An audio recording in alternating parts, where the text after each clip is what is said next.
section 313, which is titled Probability Models, which is going to cover pages 6 through 8. We're going to do pages 7 and 8 first. Then we're going to come back and do page 6 in your groups of 4. All right, so turn over to page 7. And jump down to question number 25. Okay. On question number 5, it says, draw a probability model for the pick a tile game. Oh, shoot, we can't do that one first. We have to do, okay, so we have to start at 324. Sorry, we have to start at the bottom of page 6. I thought that was on at the top. Okay, so question 24 says, there is a new game at school, at the school fair called Pick a Tile, in which the player reaches into 2 bags and chooses 1 square tile and 1 circular tile. The bag with squares contains 3 yellow, 1 blue, and 2 red squares. The bag with the circles has 1 yellow and 2 red circles. In order to win the game and a large stuffed animal, a player must choose 1 blue square and 1 red circle. If you want to later, you can go to the e-tool that's in the ebook if you want, but you don't really need to. Since it costs $2 to play the game, Marty and Jerry decide to calculate the probability of winning before deciding whether to play the game. Jerry suggests they make a systematic list of all the possible color combinations in the sample space, listing squares first and then circles. Okay? So R is going to stand for what? What's R stand for? Red. What is Y going to stand for? Yellow. So we've got a red and a yellow. What is B? Blue and yellow, yellow and yellow, red and red, blue and red, and yellow and red. So, says Jerry, the answer is 1/6. How did they get 1/6? They just counted up. There's 1, 2, 3, 4, 5, 6 choices.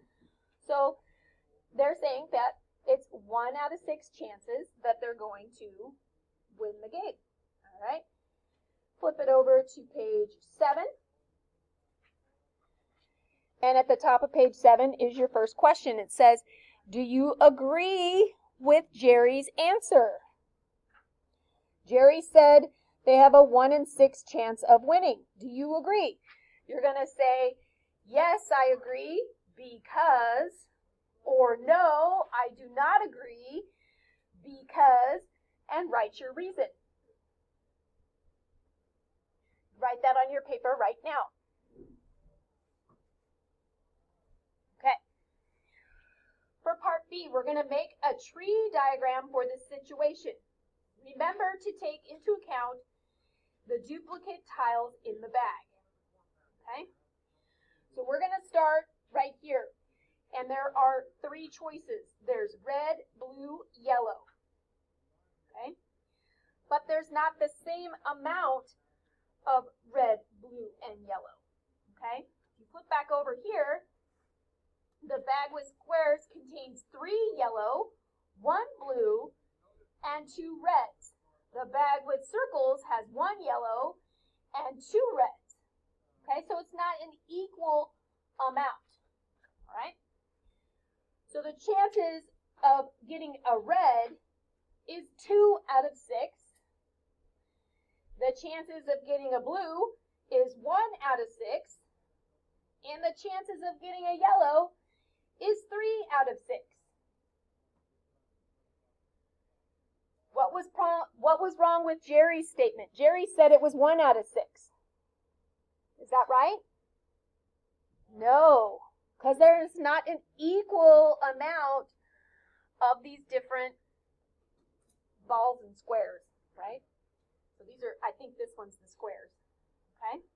After they draw out the first color, then they draw out the second color. But there's 3 in the bag, not just 2. One of them is yellow, and 2 of them are red. One of them is yellow, 2 of them are red.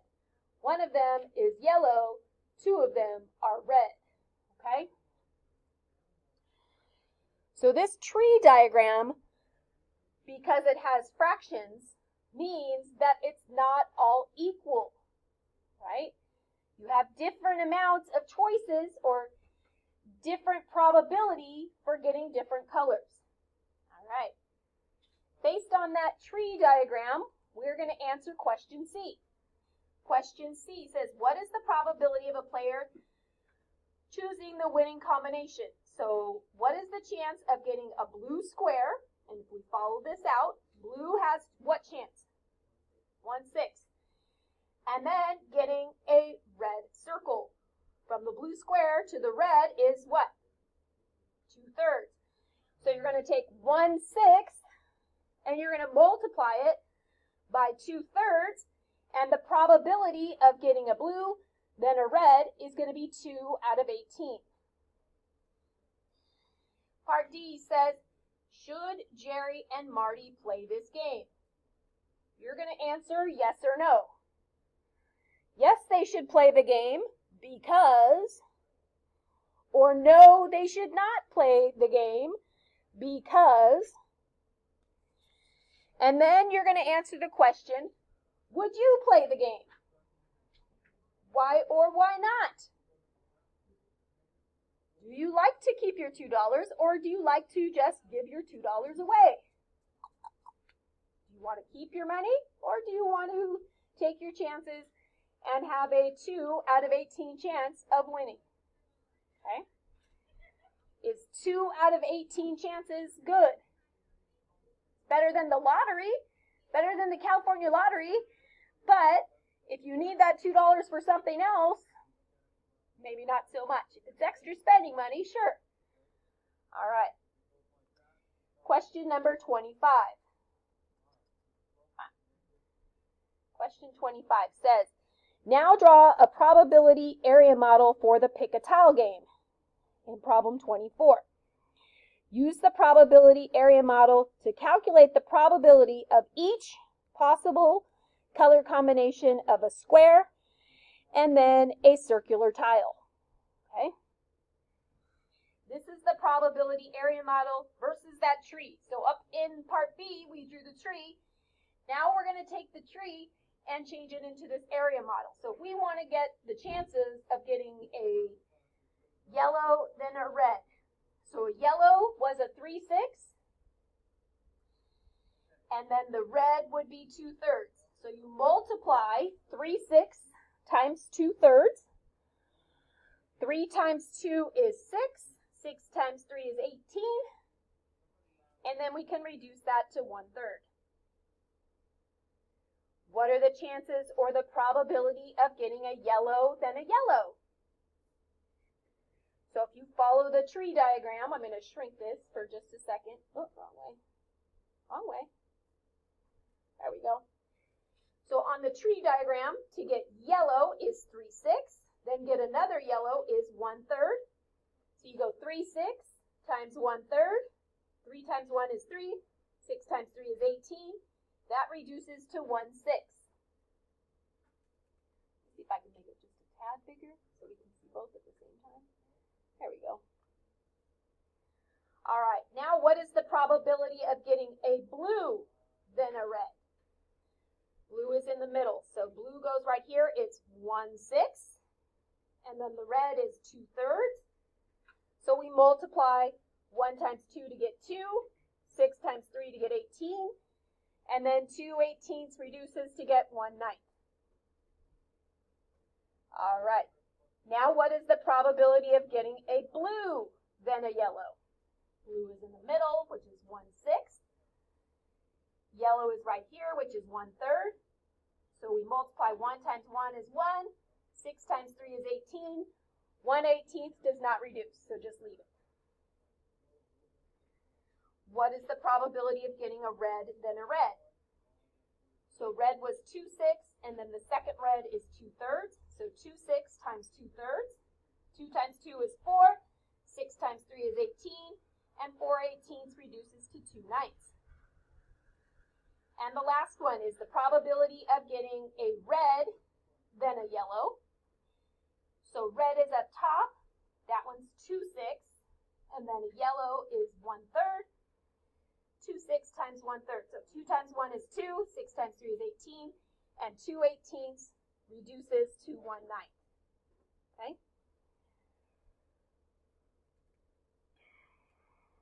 Now I'll make it just a little bit bigger. Okay. So part B just says, explain to Marty and Jerry why the probability area model is called an area model. Because if we add all of these up, all of these fractions, we're going to get the area of 1. Okay? Then it wants you to, for part C, to discuss which model you preferred, using to solve pick a tile problem with your team. What are your reasons for the preference? Okay? So you are either going to prefer the tree diagram, or you're going to prefer the area model. So right here you write, I prefer the tree diagram, or I prefer the area model. So pick one or the other. The tree looks really cool, but the area model is very organized. Okay? So write down the one that you prefer, and then say, because, and give your reason. Okay? Part D, could you have used the area model for rock, paper, scissors? We haven't played that yet, but you're going to answer yes or no, because, and give your reason in just a second after you play. It's going to be better if you play it with someone. Okay. Question 26 is basketball shooting 1-on-1 free throws. Rimshot McGee is supposed to be somebody's name. So Rimshot McGee has a 70% free throw average. The opposing team is ahead by 1 point. Rimshot is the foul line in a 1-on-1 situation with just seconds left in the game. A 1-on-1 situation means the rim shot shoots a free throw, and if he makes the shot, he shoots another. If he misses the first shot, he does not go on to get, he does not get a second shot, and each shot made is worth 1 point. Okay? Part A. First, take a guess. What do you think is the most likely outcome for rim shot? 0 points, 1 point, or 2 points? So that's your choices. That he's going to get 0 points, 1 point, or 2 points. Is he going to have a bad day, a decent day, or a really good day? Okay? But his average is 70%. So based on 70%, is that good or is that bad? So do you think he's going to get 0, 1, or 2 points? Part B says draw a tree diagram to represent this situation. All right. So we've got Rimshot McGee over here. If he makes the shot, he had a 70% chance that he makes it, which means he has a 30% or 0.3 that he misses. If he misses, he's done. He doesn't get any more tries. But if he makes it, he gets another shot. And he has a 70% chance that he's going to make it and a 30% chance that he's going to miss. Okay? So if he goes this way, he gets 0 points, right? If he goes this way, he gets 1 point. And then he has a chance to make 1 more point or no more points. So he'll either get 2 points, 1 point, or 0 points. All right? So that might help you decide what your guess is. My guess is he's going to get 2 points, or my guess is he's going to get 1 point, or my guess is he's going to get 0 points.